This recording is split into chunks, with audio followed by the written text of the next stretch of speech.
السلام علیکم دوستو، اس قسط کے آغاز میں آپ دیکھیں گے کہ سلطان کا وزیر امیر قندوری اپنے بھائی سے جسے سلطان نے برطرف کر دیا تھا اس کے ساتھ ملتا ہے، جس کا نام جنال ہے، اور جنال امیر قندوری کو دیکھ کر اپنے بازو پھیلا دیتا ہے اور امیر قندوری آگے بڑھ کر کہتا ہے کہ شکر ہے کہ رب کا ہم لاکھ لاکھ بار شکر کرتا ہوں کہ ہم دوبارہ سے مل گئے۔ اتنے عرصے سے ہم ملک کے حالات کو کبوتروں کے ذریعے ہی ایک دوسرے کو بتاتے تھے،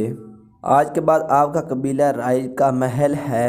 اس کے بعد جنال اس لمحے کو یاد کرتا ہے جب وزیر قندوری نے اپنا کبوتر رساں اس کی طرف اس کے ذریعے خط بھیجا تھا، اور جنال اس خط کو کھول کر پڑھنا شروع کر دیتا ہے۔ جیسے ہی وہ خط کو پڑھتا ہے تو اس کے چہرے کے اوپر مسکراہٹ آ جاتی ہے اور کہتا ہے، امیر قندوری، آپ نے مجھے دوبارہ سے یہاں پر آنے میں بہت زیادہ مدد کی ہے۔ اگر آپ یہاں پر نہ ہوتے تو سلطان ارطغرل کبھی بھی میری غداری کو معاف نہ کرتے اور نہ ہی کبھی مجھے فوج کا سپہ سالار بناتے۔ تو امیر قندوری کہتا ہے کہ یہ تو ابھی تک شروعات ہے جنال، جب تم اپنی فوج کے اندر اپنی طاقت کے جوہر دکھاؤ گے تو تم سلطنت کے حکمران بننے کے بھی بہت زیادہ قریب ہوتے چلے ہی جاؤ گے۔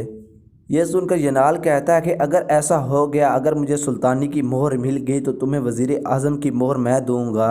دوسری طرف گورنر کیکن موز امیر بغزان کے ساتھ کھڑا ہوتا ہے کہ میں ایک گورنر ہوں اور تم ایک امیر ہو امیر بغزان، جب ہم دونوں اس مقصد میں فتح یاب ہو جائیں گے تو دونوں ہی تخت کے بہت زیادہ قریب ہو جائیں گے۔ امیر بغزان کہتا ہے کہ مجھے بہت زیادہ امید ہے کہ ہمارا یہ جو اتفاق ہے ہمیں اس راستے کے بہت زیادہ قریب کر دے گا انشاءاللہ۔ گورنر کہتا ہے کہ امیر بغزان، غزنی کے تخت پر پہنچانے کے لیے تمہیں مجھے جو مرضی کرنا پڑے گا میں کروں گا،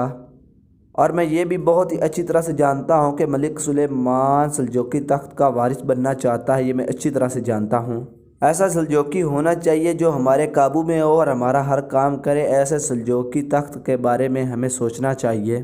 امیر بغزان کہتا ہے کہ جب ہم ان دونوں راستوں سے اپنے آپ کو چھڑا لیں گے تو پھر جو الپرسلان جو ہمارے راستے میں آتا ہے ہمیشہ، اسے ختم کرنا ہمارے لیے بہت ہی آسان ہو جائے گا گورنر۔ ناظرین، اس کے بعد ہمیں جنگ کا مقام دکھایا جاتا ہے جس کا نام ہوتا ہے بسلر۔ بسلر کے مقام میں ایک طرف بازنطینی سپاہی ہوتے ہیں اور دوسری طرف مسلمان سپاہی ہوتے ہیں جو ایک دوسرے کے مد مقابل کھڑے ہوتے ہیں، اور مسلمانوں کی پہلی صف میں بہت ہی بڑے بڑے بہادروں کے نام مثلث ہوتے ہیں اور دونوں طرف کی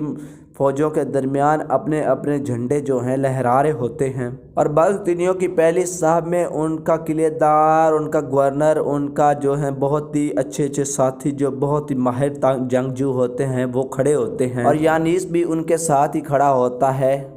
جبکہ دوسری طرف مسلمانوں کی پہلی صف میں حسن صاحب، انال صاحب اور سلیمان پہلی صف میں کھڑے ہوتے ہیں، اور ان کے ساتھ ساتھ الپرسلان کے سپاہی جو بہت ہی بہادر جنگجو ہوتے ہیں وہ بھی اپنا سینہ تان کر کھڑے ہوتے ہیں شیروں کی طرح۔ اور اسی دوران حسن صاحب پیچھے مڑ کر دیکھتا ہے تو مسلمانوں کا لشکر دو حصوں میں بٹ جاتا ہے، اور اسی دوران ہمیں دکھایا جاتا ہے کہ الپرسلان اپنے گھوڑے کے اوپر بیٹھ کر اپنے بازو کے اوپر شاہین کو بٹھا کر آہستہ آہستہ لشکر میں سے آگے بڑھ رہا ہوتا ہے، اور الپرسلان کی شان و شوکت کو دیکھ کر تمام کے تمام مسلمان سپاہیوں کی آنکھیں الپرسلان کے اوپر جمی ہوئی ہوتی ہیں، اور پھر الپرسلان آہستہ آہستہ آگے بڑھ کر مسلمانوں سے آگے بڑھ کر میدان جنگ کے درمیان میں آ کر رک جاتا ہے، اور وہاں پر آ کے الپرسلان اپنے بازو کے اوپر بیٹھے ہوئے شاہین کو ہوا میں بلند کرتا ہے اور پھر وہ اڑ جاتا ہے اور چیختے چنگھاڑتے ہوئے وہاں سے آگے بڑھ جاتا ہے۔ جیسے ہی عقاب وہاں سے آگے بڑھتا ہے تو الپرسلان اپنے گھوڑے کی آگے والی ٹانگوں کو فضا میں بلند کر دیتا ہے،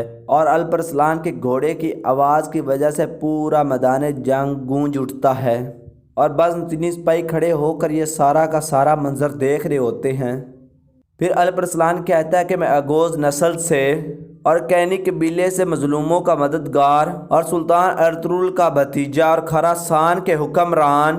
چاوری صاحب کا بیٹا محمد الپرسلان ہوں، اور میں اس میدان جنگ میں ایک ایسے سپاہی کو دعوت دیتا ہوں جو میرے جیسا ہی طاقتور ہو اور میرے جیسا ہی عہدیدار ہو اور میرے جیسا ہی ہمت والا ہو۔ اس کے بعد دویجن اپنے کمانڈر کی طرف دیکھتا اور پھر اس کو آگے بڑھنے کے لیے اشارہ کرتا ہے، اور کمانڈر دیوجون کے آگے بڑھنے سے پہلے ہی کمانڈر چیورتون اسے روک دیتا ہے، اور وہ اسے کہتا ہے کہ تم رک جاؤ، تمہاری اعلیٰ نسب اسے گوارا نہیں کرتی، اس کے ساتھ میں لڑتا ہوں۔ اور اس کا سر صرف اور صرف میں ہی اڑاؤں گا۔ اس کے بعد وہ نیزہ لے کر آندھی اور طوفان کی طرح میدان جنگ کی طرف بڑھتا ہے۔ تو دوستو اسی سین کے ساتھ اس ایپیسوڈ کا اختتام ہو جاتا ہے۔ اگر دوستو ہماری ویڈیو اچھی لگی ہو تو اس کو لائک کریں، ہمارے چینل کو سبسکرائب کریں تاکہ ہماری نیو آنے والی ویڈیو آپ تک جلد از جلد پہنچ سکے اور آپ ہماری ویڈیو کو دیکھ کر لطف اندوز ہو سکیں۔ تو ملتے ہیں نیکسٹ ایپیسوڈ میں، تب تک کے لیے اللہ حافظ۔